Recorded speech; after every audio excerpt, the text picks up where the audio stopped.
आज हम लोग इसमें क्राइटेरियन जो है पॉजिटिव डिफरेंट क्वाड्रेटिक फॉर्म का नए एंगल से देखेंगे। तो मैं आपको, कई बच्चे हमारे जब बातचीत करते हैं तो किसी चीज को निर्धारित करने का जो तरीका होता है उसको क्राइटेरिया कहते हैं। तो मैं थोड़ा सा आपको बता दूं, क्योंकि हमारे यहाँ हिंदी मीडियम के बच्चे बहुत सारे हैं, कि बच्चों किसी चीज को तय करने का जो तरीका होता है वो क्राइटेरियन है। एक ही तरीका है तो क्राइटेरियन है एक वचन में, और बहुवचन जिसको कहते हैं प्लूरल फॉर्म में क्राइटेरिया होता है। तो कभी कई लोग, हम बातचीत में भी बात करते हैं तो हम कहते हैं कि ये आपने ऐसे कैसे तय कर लिया, इसका क्राइटेरिया तो ये होता है। तो जब एक ही क्राइटेरियन हो तो उसको क्राइटेरिया कहना उचित नहीं है। समझ में आया सभी लोगों को? Yes sir. सिंगुलर और प्लूरल तो ऐसी बातचीत में मैंने कॉलेज में भी कई बार देखा है बच्चों को। ठीक है, हमें भी नहीं मालूम था। मालूम नहीं होना कोई बड़ा अपराध नहीं है, बस एक बार पता होना चाहिए, अच्छा ऐसा होता है। ये वही हालत है जैसे मैं कॉलेज में, बहुत सारे बच्चे हमारे जो हैं बैक्टीरिया बोलते हैं। उन्हें लगता है बैक्टीरिया जो है सिंगुलर है, ज्यादा होंगे तो बैक्टीरियाज होंगे।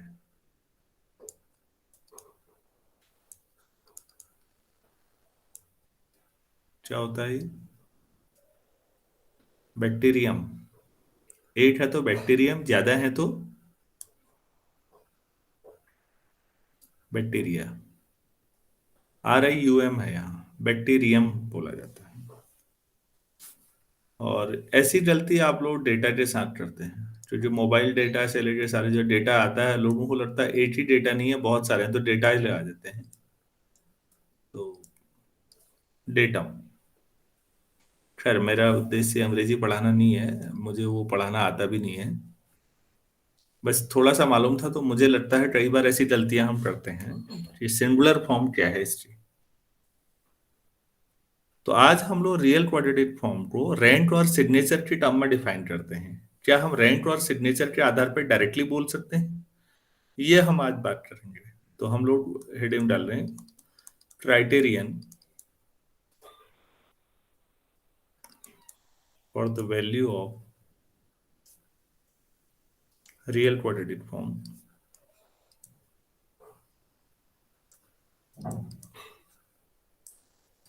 In terms of rank and signature. हम कर सकते हैं बच्चों, केवल इन दो के आधार पर आप डिफाइन कर सकते हो रियल क्वाड्रेटिक फॉर्म के बारे में।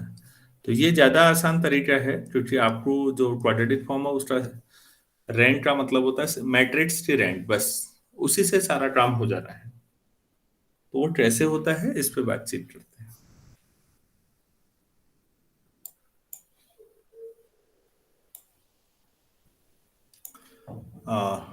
कल इलेक्शन ड्यूटी में मुझे अल्मोड़ा मीटिंग है कलेक्ट्रेट में, तो मैं कल क्लास नहीं ले पाऊंगा आप लोगों की।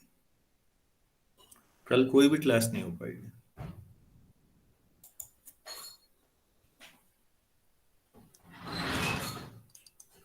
अगर मैं बीच में भूल भी गया तो प्लीज आप लोग और साथियों को बता दीजिएगा। चलिए फिर, ये स्टैंडर्ड वे है तो कोई थ्योरम होगी सपोज। हाँ नमस्कार सर। हाँ सर, क्लास ले रहा था। चलिए, मैं मोबाइल डेटा ऑन करता हूँ, कोई बात नहीं। कल चलाई थी इन्होंने बाद में। अच्छा, ठीक है sir. Suppose R is the rank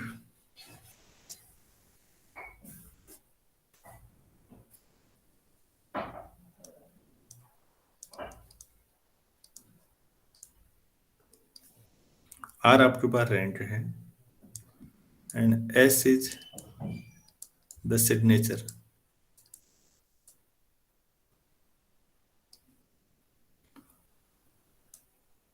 of a real quadratic form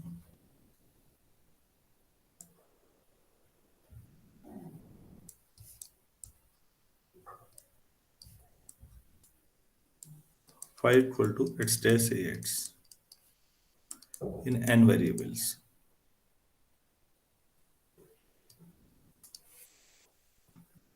then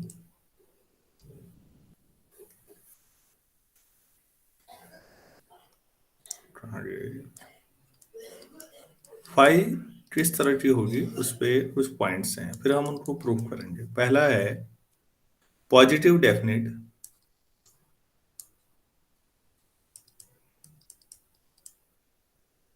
if and only if S equal to are equal to N. इसका मतलब क्या हुआ? पॉजिटिव डेफिनेट कब होगा कोई रियल क्वाड्रेटिक फॉर्म? जब रैंक और सिग्नेचर ऑर्डर के बराबर होंगे। उतने ही होंगे जितना नंबर ऑफ वेरिएबल है। Negative definite if and only if condition भी है, minus S equal to are equal to N.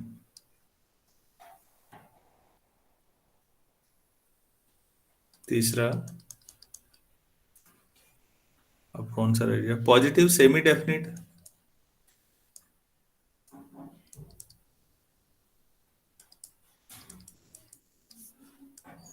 If and only if S और आर बराबर तो है लेकिन एन से कम है।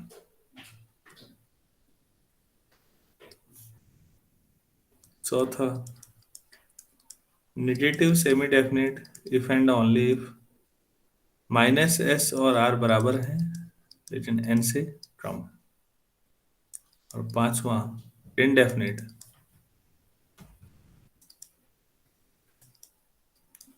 If and only if S का जो मॉड है वो चाहे प्लस हो माइनस हो, वो और आर डिफरेंट है।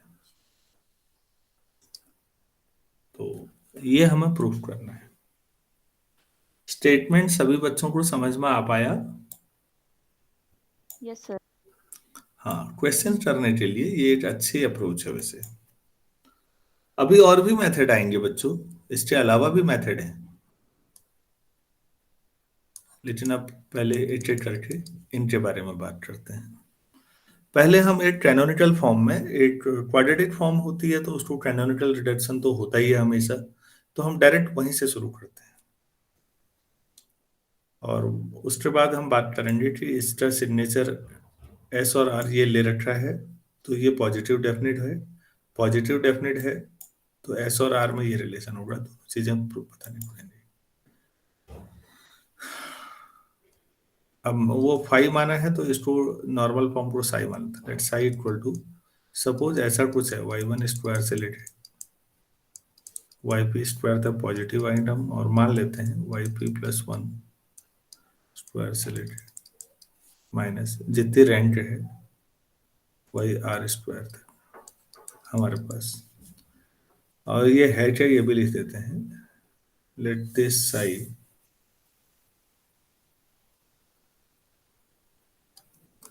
be the canonical form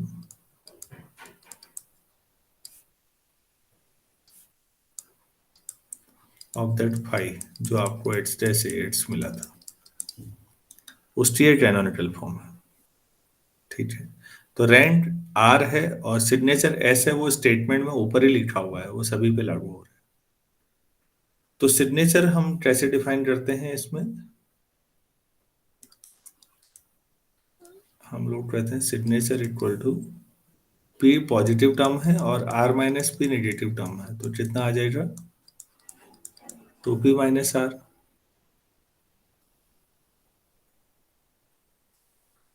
तो अब ये देखिए, अगर इफ पहले में क्या कहा गया है, एस इक्वल टू, तो ऐसा करते हैं, एक मिनट, तो फर्स्ट यहां से लेते चलते हैं, ज्यादा अच्छा है, जो ऊपर वाली लाइन दोबारा नहीं लिखनी पड़ेगी। पहले केस में है एस और आर और एन बराबर है, तो आपके पास अभी तक एस कितना था? Two p minus r. अब आप कह रहे हैं कि एस और आर बराबर है, तो यहां से क्या प्रूफ हो जाएगा? P equal to r. Yes sir. ठीक है, और एस और एन तीनों बराबर हैं। पी हुई नंबर ऑफ पॉजिटिव टर्म, वो उतनी ही हैं जितनी टोटल ये 8 टर्म इक्वेशन 1 में आपने लिखी है, तो इसका मतलब ये सभी पॉजिटिव टर्म होंगी ना फिर, क्योंकि पॉजिटिव टर्म की संख्या जो आ रही है वो आर आ रही है। Yes sir. तो सभी पॉजिटिव होंगी,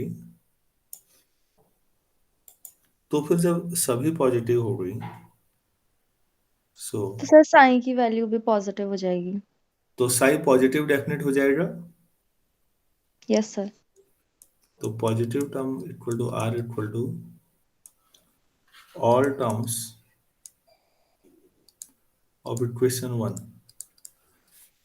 आर पॉजिटिव कह रही है पहले केस में। This implies psi is positive definite. जब सारी पॉजिटिव ही होंगी बच्चों तो कोई दिक्कत नहीं होगी इसमें। इसी में कन्वर्सली भी लिया जा सकता है कि ट्रिवियल है वो छोटे, if Sai is positive definite, अगर ऐसा होगा तो सारी टर्म पॉजिटिव होंगे, y1 स्क्वायर से लेके yr स्क्वायर तक सब प्लस में आएंगी। तो बच्चों फिर आप ही बताइए कि फिर s क्या होगा।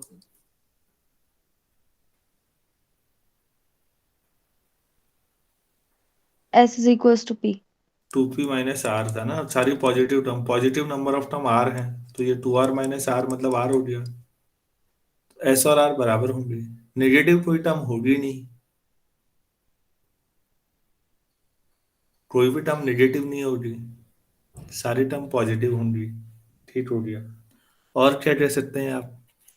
तो s और r बराबर हो गया, वो तो ठीक है। क्या ये s और r n के बराबर होना भी जरूरी है।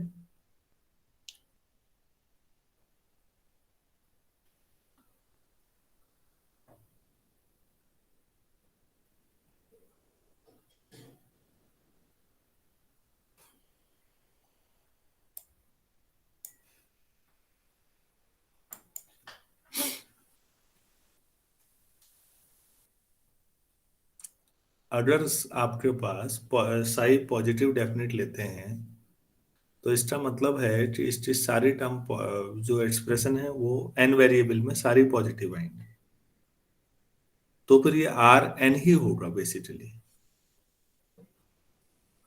हेलो बच्चों, समझ पा रहे हैं। Yes, sir. इस लाइन से कंक्लूजन है कि साई जो होगा, size positive expression in n variables.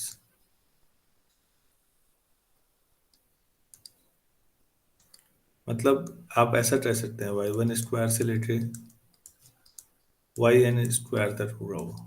तो इसका मतलब जो p आप कह रहे हो r है वो बेसिकली n है, वही एस पी है, सब बराबर है, पॉजिटिव टर्म ही है सभी।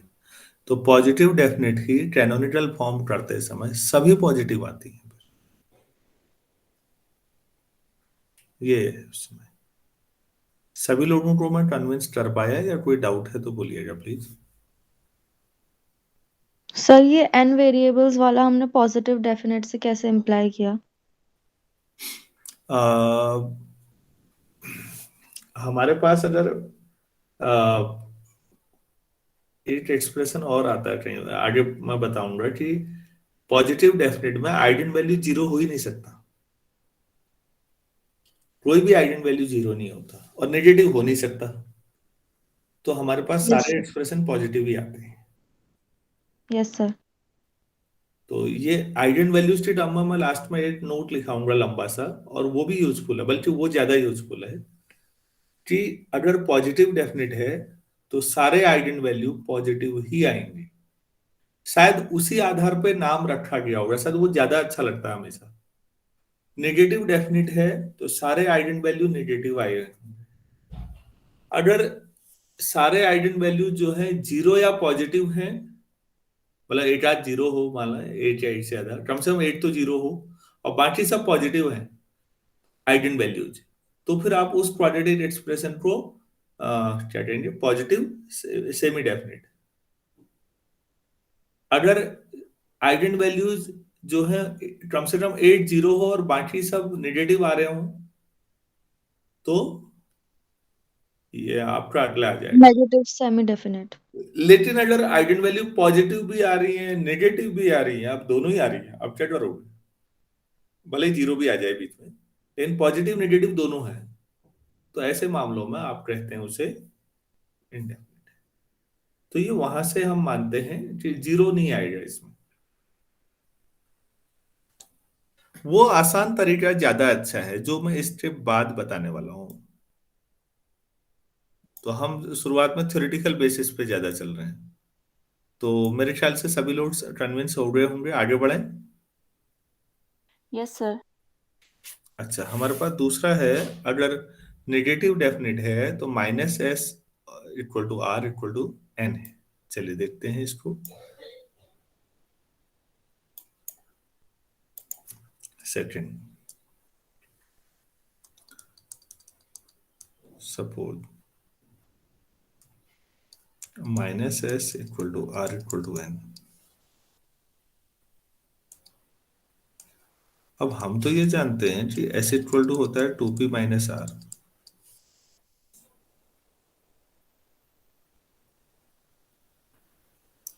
तो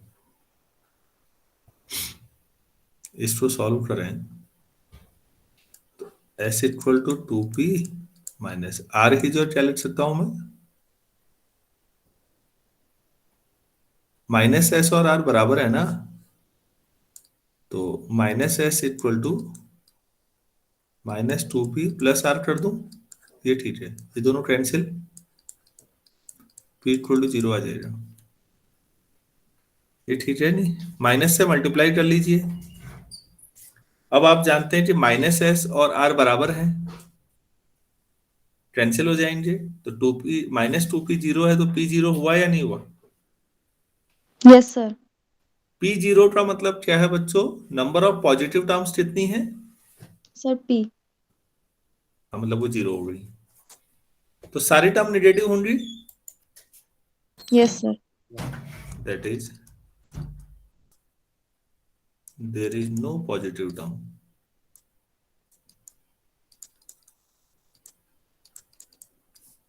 इन साई। साई मतलब कैनोनिकल रिप्रेजेंटेशन।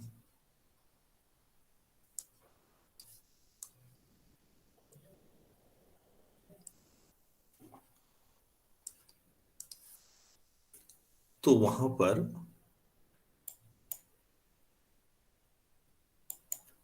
कोई भी कैनोनिकल में कोई भी पॉजिटिव टर्म नहीं होगी, तो साई किस टाइप का आएगा, आप समझ रहे हैं? इस टाइप का।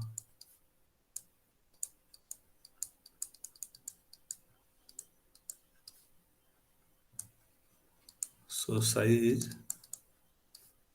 नेगेटिव डेफिनेट, क्योंकि ये दोनों n के बराबर है, आपको ये भी ध्यान रखना है।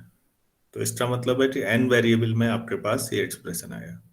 इसका उल्टा भी दो लाइन में यही सारी चीजें फिर लिखनी भी है। अगर साई को ये लेते हो तो p 0 हो जाएगा, p 0 हो जाएगा तो s equal to minus r आ जाएगा सबसे ऊपर वाली लाइन से, तो मतलब minus S equal to r आ जाएगा बस, और वो उतने ही है जितने वेरिएबल है। एंड वाइस वर्सा लिख देता हूँ, अब मैं नहीं करने वाला है।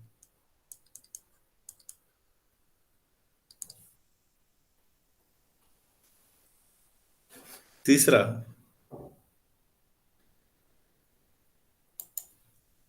अगर s और r बराबर हैं,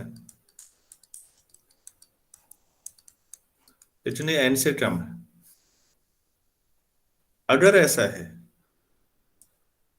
देन आपके पास फॉर्मूला है 2p माइनस आर, फिर वही लगाइए, s और r बराबर है, तो s equal to 2p minus S, 2s, s equal to p, और s और r बराबर है, तो पॉजिटिव टर्म्स ही हैं, जितने भी एक्सप्रेशन में टर्म्स हैं सब पॉजिटिव ही हैं। भाई p आपको पॉजिटिव टर्म बताता है ना, नंबर ऑफ पॉजिटिव टर्म, तो p आपको नंबर ऑफ पॉजिटिव टर्म बता रहा है ना, तो साइड कितना हो गया? Yes sir. y1 स्क्वायर से लेके वाई आर स्क्वायर तक। आर और पी बराबर है, वाई पी स्क्वायर भी लिख सकते हो, लेकिन प्रॉब्लम यह है कि बाकी क्या होंगे फिर? बाकी बाकी टर्म क्या आएंगी? जीरो। Yes sir. मतलब सही बताएं तो अगर आप इस पूरे एक्सप्रेशन को लिखना चाहेंगे तो फिर आपको जीरो ऐसे लिखना पड़ेगा।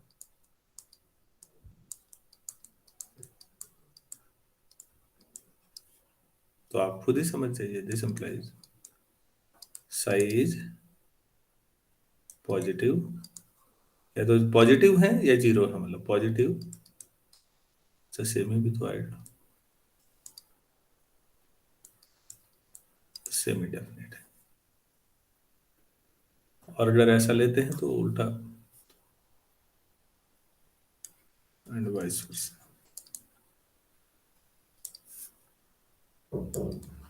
नेक्स्ट, अगर आप माइनस एस और आर बराबर ले लें और एन से कम है, अब आपके पास एक्सप्रेशन यही है, S equal to two p minus r, और अब तो minus S equal to minus two p plus r, minus S और आर बराबर है तो पी क्या हो जाएगा फिर? जीरो। पॉजिटिव टर्म तो कोई है ही नहीं।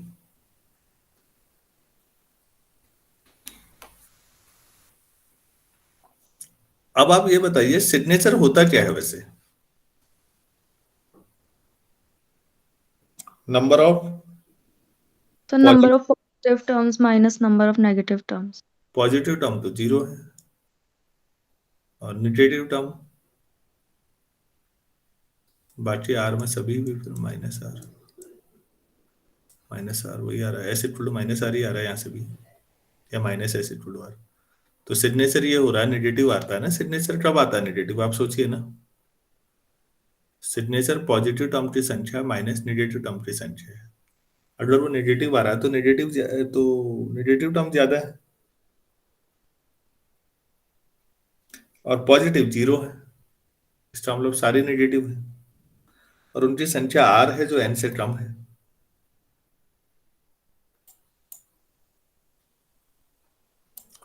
ये बाकी लोगों को भी समझ में आ रहा है बच्चों? Yes sir. Yes sir. तो सही आपके पास माइनस वाई वन स्क्वायर से लेकर माइनस वाई आर स्क्वायर, बाकी फिर आप माइनस करो प्लस करो क्या फर्क पड़ता है, बाकी zero, r plus one square zero y n square. तो जाहिर सी बात है सभी या तो नेगेटिव है, तो इसको क्या कहेंगे? Negative semi definite. आपके पास ये आ गया।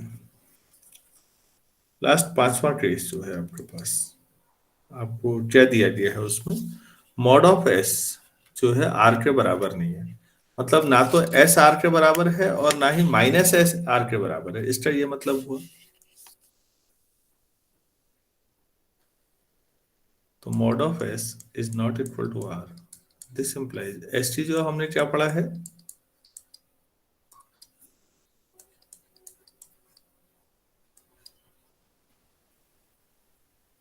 इसका क्या मतलब है?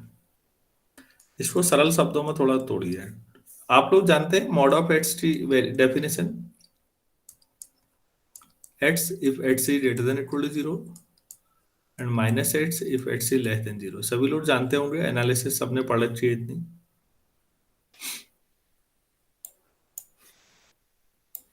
अरे पढ़ा है नहीं पढ़ा है ऐसा?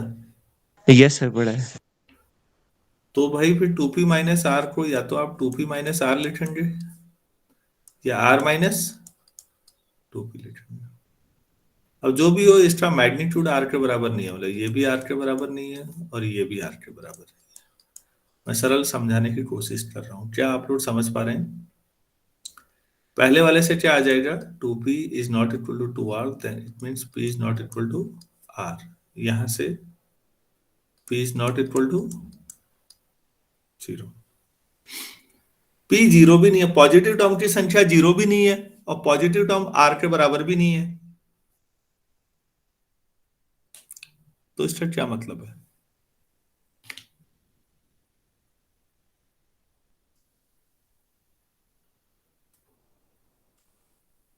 क्या ऐसा होगा?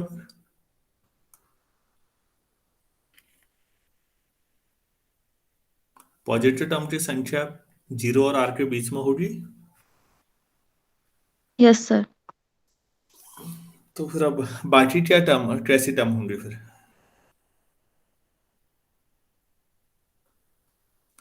पॉजिटिव टर्म की संख्या sir r minus p negative term. क्योंकि जितनी रैंक है उतनी नॉन जीरो टर्म होती है ना बच्चों। Yes sir. जितनी रैंक है उतनी तो नॉन जीरो टर्म होंगी, बाकी जीरो होती हैं, हमें ये मालूम है। अब रैंक से कम टर्म पॉजिटिव है और जो बाकी हैं फिर वो जीरो भी नहीं हो सकती, तो ऑब्वियस है कि वो फिर निगेटिव ही होंगी।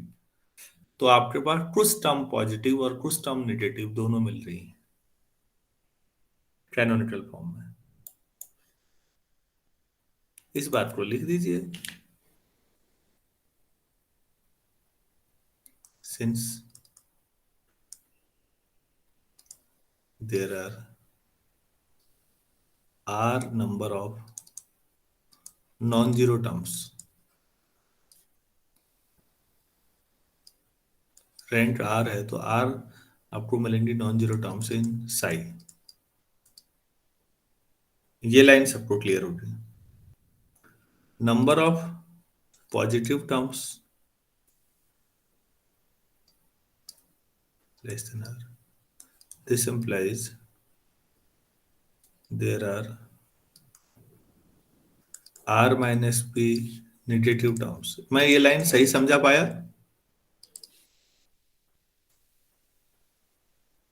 यस तो सर। इसमें p टर्म पॉजिटिव होंगी, r minus p negative term होंगी और बाकी n माइनस r जीरो होंगे। मतलब पॉजिटिव टर्म की संख्या p, नेगेटिव टर्म की संख्या r माइनस p, दोनों मिला के हो गया r। टोटल वेरिएबल थे n, तो बाकी n minus r zero term. Sir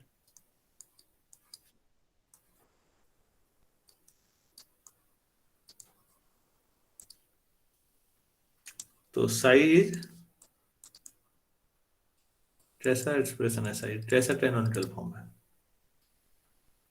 अब आप इसका उल्टा भी ले सकते हो चाहो कन्वर्सली।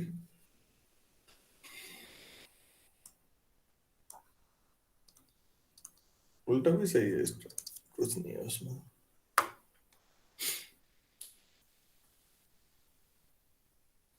तो बच्चों कल वाला एक्सप्रेशन पॉजिटिव डेफिनेट के हमारे जो थे, कल वाले जो थे, कल आप लोगों ने 5 टेस्ट कल भी किए थे ना, पॉजिटिव डेफिनेट 5 साई वाले, उसमें दोनों में इक्विवेलेंस था। आज आपने सिग्नेचर और रैंक की मदद से एक इसको क्या कहें, करेक्टराइजेशन कहिए, आपने क्वाड्रेटिक फॉर्म को करेक्टराइज कर दिया, मतलब इस आधार पर वर्गीकृत कर दिया, डिवाइड पूरा आपने चार्ट जैसा बना दिया। सभी लोग सहमत हैं कि ये निकालना आसान है और इससे हम तय कर सकते हैं कि रियल क्वाड्रेटिक फॉर्म कैसी है। Yes sir. यस। ठीक है, चलो अच्छी बात है। अब मैं इस पर एक छोटा सा नोट लिखाना चाहूंगा और दोबारा फिर इसी बात को फिर कहना चाहूंगा।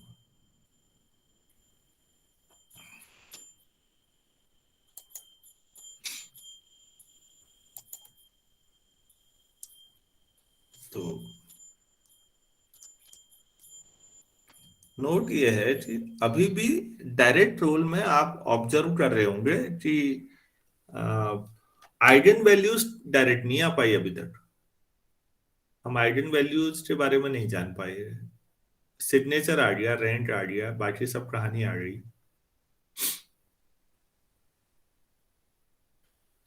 तो आइगन वैल्यूज किस तरह से डायरेक्ट रोल में आएंगे, मैंने अदिति के क्वेश्चन में बीच में बोल तो दिया वो, लेकिन वो सेटिस्फैक्टरी नहीं था।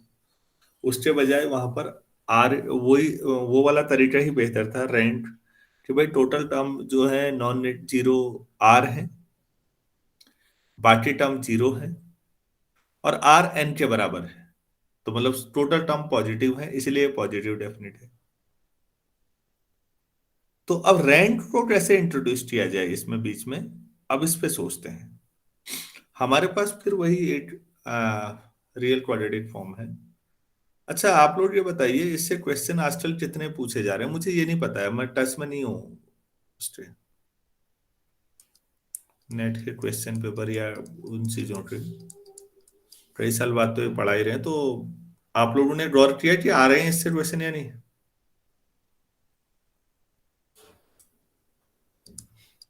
यस सर, आते हैं। अच्छा, आ रहे हैं, मतलब आप लोग पिछले 2 साल से तो सरकार ने नेट ही नहीं कराया, तो हमें क्या पता भी रह सकते हो ना। बीएससी तक तो लोगों को पता ही नहीं चलता, अधिकतर लोगों को, मतलब जी, मैथ्स में भी भविष्य हो सकता है। एमएससी में आना शुरू होता है, तो नॉर्मली हम उसको ऐसा पढ़ाते हैं कि एमएससी में वो फिर सोच लेते हैं कि जिंदगी में अब मैथ्स तो नहीं पढ़ानी है कभी। मतलब मैं तो ऐसा ही सोचता था जब मैं पढ़ता था हल्द्वानी में। पढ़ता तो क्या था, मैं एप्सिलॉन डेल्टा ही नहीं समझ में आया मुझे कभी, वो कंटिन्यूटी में, मतलब पूरी एमएससी हो गई, मुझे पता ही नहीं चलता था कि पहले लेना क्या है, डेल्टा लूं कि एप्सिलॉन लूं, और ये है क्या है सरदार। तो जब कंटिन्यूटी नहीं समझ में आ रही है तो एनालिसिस में बाकी कुछ तो आना नहीं है। ओपन सेट हमारे लिए ओपन इंटरवल होता था, क्लोज सेट क्लोज इंटरवल, हम उसी को समझते खुश रहते थे, बाकी हमें मालूम ही नहीं था दुनिया इससे आगे भी है। हमारी दुनिया उतनी ही थी बस। अच्छा, मैंने एक रियल क्वाड्रेटिक फॉर्म ले ली, तो जाहिर सी बात है जो ए होता है वो क्या होगा, रियल सिमेट्रिक मैट्रिक्स। ये तो हम बना ही रहे हैं बार बार क्वेश्चंस में। आपके पास ये मैट्रिक्स आ गया, और आप मान लेते हैं इसको।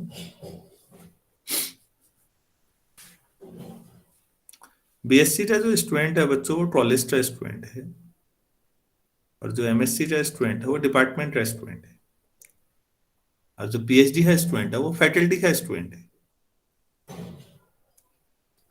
ये मतलब एक सोचा जा सकता है।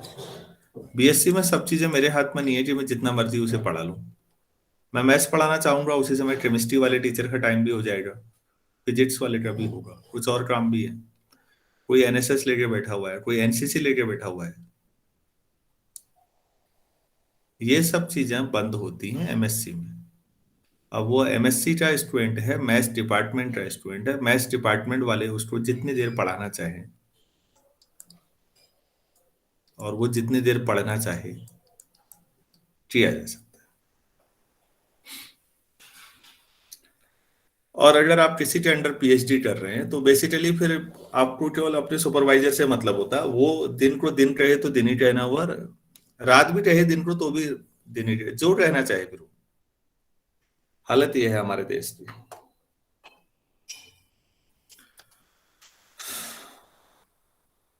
तो खैर चलिए, हमारे पास मैं ये कह रहा हूँ कि ये हमारे पास रियल सिमेट्रिक मैट्रिक्स है, क्वाड्रेटिक फॉर्म है, तो रियल सिमेट्रिक मैट्रिक्स बनाना सबसे आसान काम है। बना लिया साहब आपने। अब ये जो मैट्रिक्स है, क्योंकि एन वेरिएबल है, अच्छा लिखा नहीं एन वेरिएबल, तो लिख देते हैं इन एन वेरिएबल्स। लो साहब, ये एन वेरिएबल्स में रियल सिमेट्रिक मैट्रिक्स है, तो एन बाई एन का मैट्रिक्स है, तो ए आपके पास ये हो गया। तो इसकी रैंक हमने मान ली आर, तो रैंक आर है, तो इसका मतलब हुआ कि r non zero eigen values आएंगी।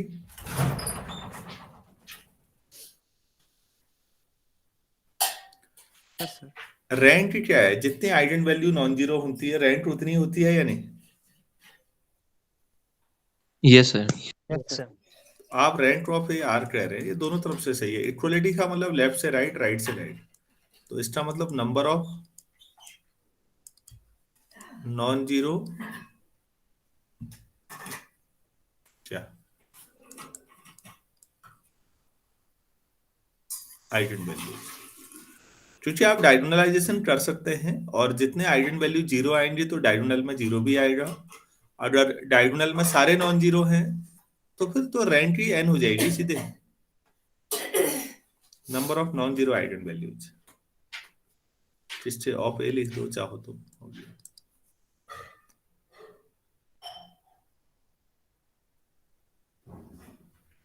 तो अब आप ये बताइए, रैंक आपको ये बता रही है, अगर आपको इतना समझ में आता है तो आप पिछली थ्योरम को रिवाइज करके लिख सकते हैं या नहीं।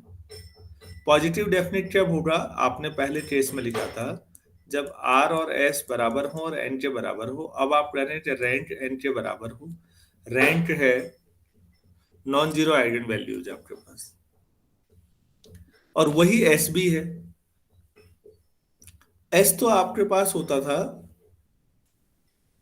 कहाँ लिखूं यार, s अभी तक क्या पढ़ा है आपने, 2p minus sir, S T जो अभी आर ही लिख दीजिए, तो r equal to 2p minus r, तो यहाँ से r इक्वल टू p मिलेगा, और वही s भी है। मतलब सिग्नेचर उतना ही है जितना रैंक के बराबर है। ये तभी होता है जब नंबर ऑफ पॉजिटिव टर्म सारी ही सारी हो, zero number of negative terms हो, मतलब नेगेटिव कोई हो ही ना। और रैंक भी n के बराबर है टोटल यहां से। तो मैं उलझा तो नहीं रहा हूं, मैं आराम से समझाने की कोशिश कर रहा हूं वैसे, कि जितनी रैंक है उतनी ही पॉजिटिव टर्म है, और रैंक टोटल वेरिएबल के बराबर है n, तो पॉजिटिव टर्म भी तो n ही होंगी। Yes. तो Yes, सारी sir. पॉजिटिव Yes, होंगी, sir. तो पॉजिटिव डेफिनेट हुआ या नहीं हुआ। Yes, sir. तो मतलब सरल शब्दों में यह है कि अगर सारे आइगन वैल्यू पॉजिटिव आ गए और सारे नॉन जीरो भी हैं, क्योंकि एक भी अगर आइगन वैल्यू जीरो आ गया तो बच्चों रैंक फिर n नहीं होगी, उससे कम हो जाएगी ना। अगर सारे नॉन जीरो आइगन वैल्यू हैं और सारे पॉजिटिव हैं तो वो पॉजिटिव डेफिनेट है। अगर एक भी जीरो आ गया तो वो पॉजिटिव सेमी डेफिनेट है। अगर सारे के सारे नॉन जीरो आइगन वैल्यू हैं और नेगेटिव हैं तो वो नेगेटिव डेफिनेट है। उन सारे नेगेटिव में अगर एक भी जीरो आ गया तो वो नेगेटिव सेमी डेफिनेट है। और दोनों ही हैं, कुछ पॉजिटिव आ रहे हैं कुछ नेगेटिव आ रहे हैं, अब इसमें जीरो आए ना आए कोई मतलब नहीं, तो वो इंडेफिनिट है। क्या आप लोग कन्विंस है इस बात से।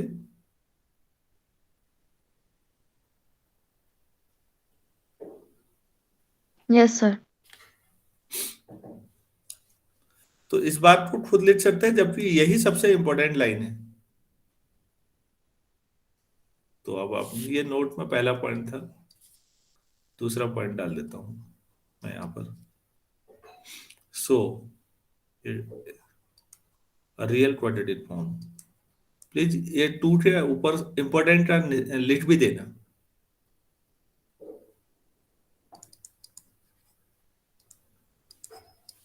तो आइगन वैल्यूज आपको उस मैट्रिक्स के बारे में कितनी इंफॉर्मेशन दे दे रहे हैं, आप सोचिएगा।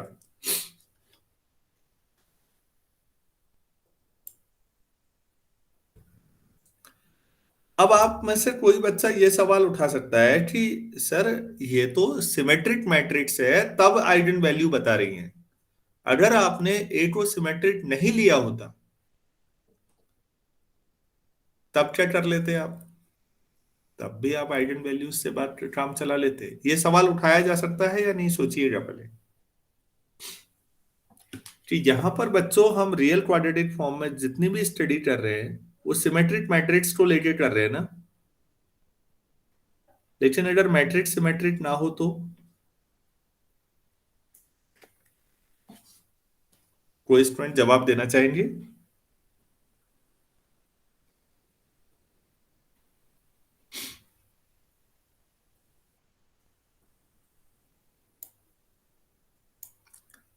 क्या हर एक matrix to every square matrix can be uniquely represented as the sum of a symmetric and a skew symmetric matrix, ऐसा पढ़ा है।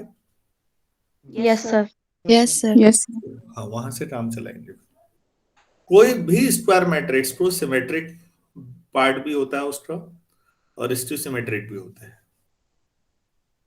सिमेट्रिक स्टूसिमेट्रिक में कोई बहुत बड़ा डिफरेंस नहीं है, मतलब केवल माइनस टाइम से यही चीज है, वहां से काम चला के सिमेट्रिक कंपोनेंट लाया जा सकता है उसका। तो मैट्रिक्स के आगे डीप क्वेश्चन है, फिर हमें इन पे अभी जाने की जरूरत नहीं। तो सो रियल क्वाड्रेटिक फॉर्म, अरे ये जो एरो जो बना दिया मैंने,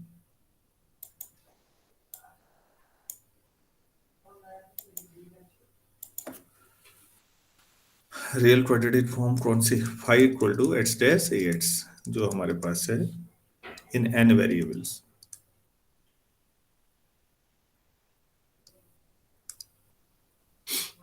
एज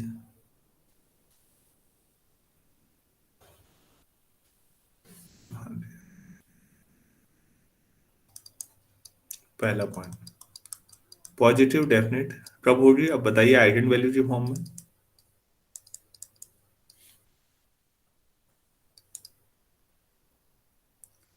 हाँ जी, पॉजिटिव डेफिनेट कब होगी? So if all eigenvalues are positive. बिल्कुल।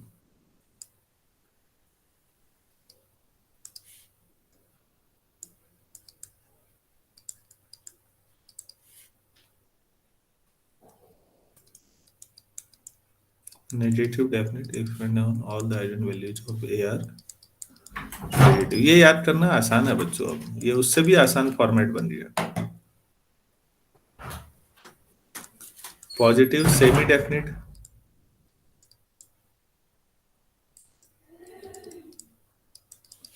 All the eigen values of A R 0 or positive. ठीक है, ऐसा लिख दूं, Yes, sir. ये तो 0 है। अब negative semi definite all the eigen values of a, मतलब सिमेट्रिक मैट्रिक्स एक कमाल की चीज है, आपने कितना चीजें खोद डाली मैथमेटिशियन ने उसमें।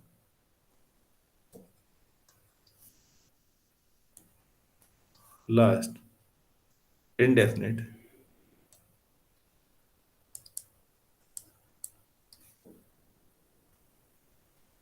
if and only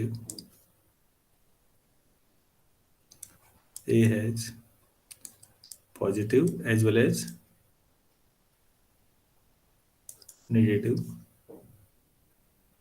eigenvalues। इसमें जीरो की पॉसिबिलिटी भी हो सकती है कि एक आध जीरो हो जाए, कुछ पॉजिटिव हो जाए, कुछ नेगेटिव हो जाए। तो हम थ्योरी को रिफाइन करते करते, पहले हम बहुत वेग अस्पष्ट तौर पर चल रहे थे, हम यहां तक ले आए।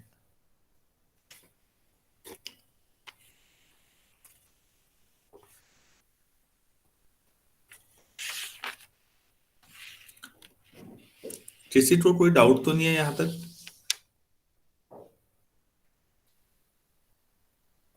No, sir. ठीक है, एक और तरीका भी है, मैं उसकी थ्योरी पे तो नहीं जा पाऊंगा आज, लेकिन वो कुछ चीजें बता देता हूँ उसके बारे में। मेरे ख्याल से अब वो लास्ट ही होना चाहिए इस चैप्टर में। पॉजिटिव डेफिनेट जो है ना, सबसे ज्यादा हम इसी पे बातचीत करते हैं। तो उससे पहले अब leading principal minors of a matrix क्या होते हैं, इन पे बात कर लेते हैं। नेक्स्ट उसमें करता हूं मैं। एक नया तरीका भी है, डिटर्मिनेंट के मेथड से भी हम चेक कर सकते हैं चीजें। तो उसके लिए, लेकिन वो मेथड तो बाद में आएगा, पहले कुछ नई चीजें उसके लिए डिफाइन करनी पड़ेंगी। बहुत ट्रिवियल है, बहुत ही आसान। लीडिंग प्रिंसिपल माइनर्स, हमने माइनर तो पढ़े हैं, माइनर्स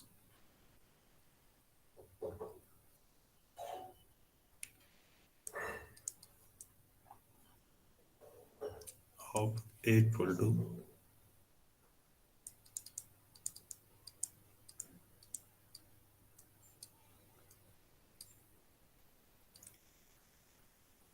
ऑफ डिटर्मिनेंट ए करना पड़ेगा।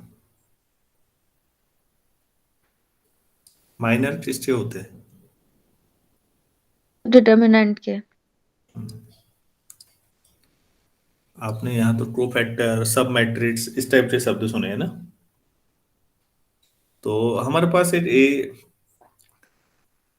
मतलब इस मैट्रिक्स का जो डिटर्मिनेंट होगा उसके निकालने हैं, सीधे ये समझना है बस। तो पहले लिख ही लें ताकि चीजें क्लियर सभी को आए।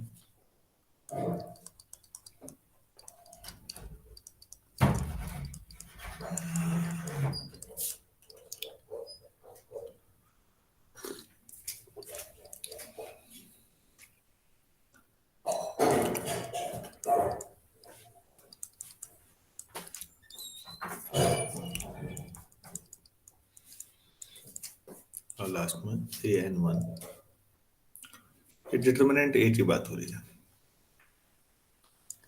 an2 an3 sorry n1 n1 n2 ann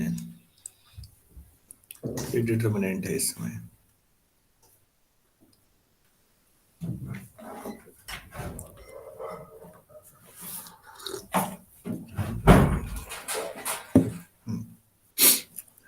ठीक है, तो इसमें हम लोग कुछ नए सिंबल दे रहे हैं बच्चों, देखिएगा। A1 का मतलब केवल पहला एलिमेंट, मतलब A1। A2 का मतलब 2/2 का सबसे पहला जो माइनर है, A11 A12 A21 A22। A3 क्या होगा फिर?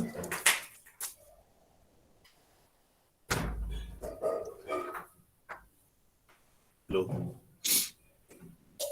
A3 क्या आएगा? सर 3x3 ऑर्डर का पहला, सबसे पहला माइनर पहला, स्टार्टिंग। हाँ जी, A1, इसीलिए लीडिंग शब्द आया बच्चों। A12 A13 A21 A22 A23। ये अभी तो थ्योरी चल रही है, प्रैक्टिकली 3/3 या 4/4 से बड़ा तो कोई देता नहीं है सवाल, तो ज्यादा दिक्कत नहीं है, ये तो 3/3 में ही काम चल जाता है। तो ऐसे लास्ट में लिख देते हैं बस, और लास्ट में जो an आएगा वो पूरा डिटर्मिनेंट a आ जाएगा।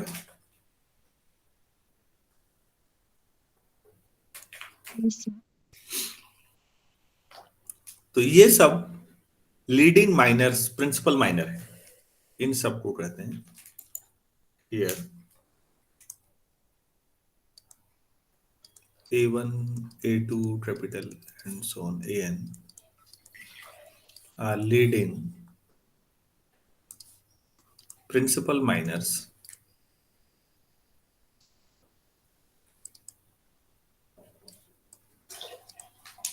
of matrix A history. तो बच्चों ये जो माइनर हैं, प्रिंसिपल माइनर, हम इन्हें निकाल लें, और अगर ये सब की वैल्यू पॉजिटिव आ रही है तो फिर वो पॉजिटिव डेफिनेटली होगा।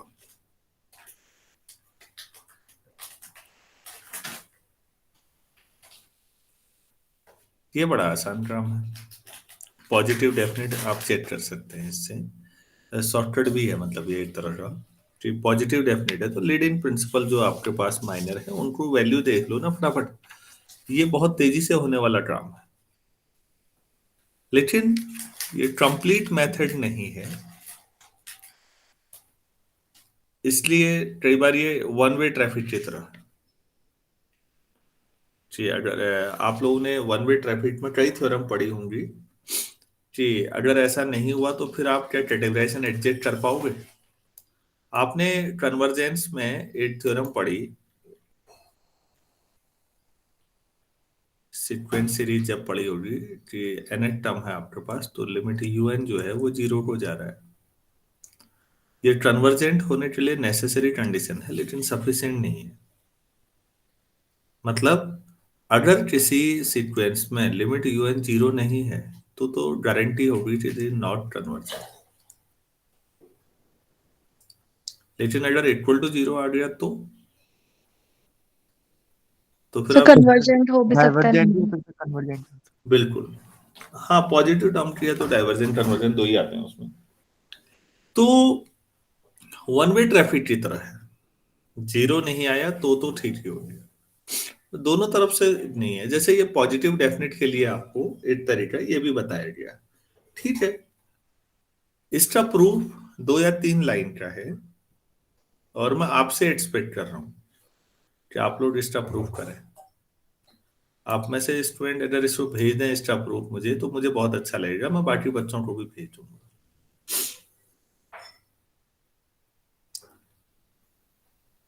दो तीन लाइन का प्रूफ है कि अगर कोई मैट्रिक्स पॉजिटिव डेफिनेट का है तो उसका अपना डिटर्मिनेंट भी यही आएगा, पॉजिटिव आएगा। तो सारे, क्योंकि उसके सारे लीडिंग प्रिंसिपल माइनर पॉजिटिव होते हैं, तो खुद भी डिटर्मिनेंट भी पॉजिटिव ही आएगा। तो इसको हम कल फिर इस पे थोड़ा एक्सप्लोर और करना है, कुछ क्वेश्चंस भी। कल तो अब नहीं हो पाएगी क्लास, परसों स्टार्ट करते हैं।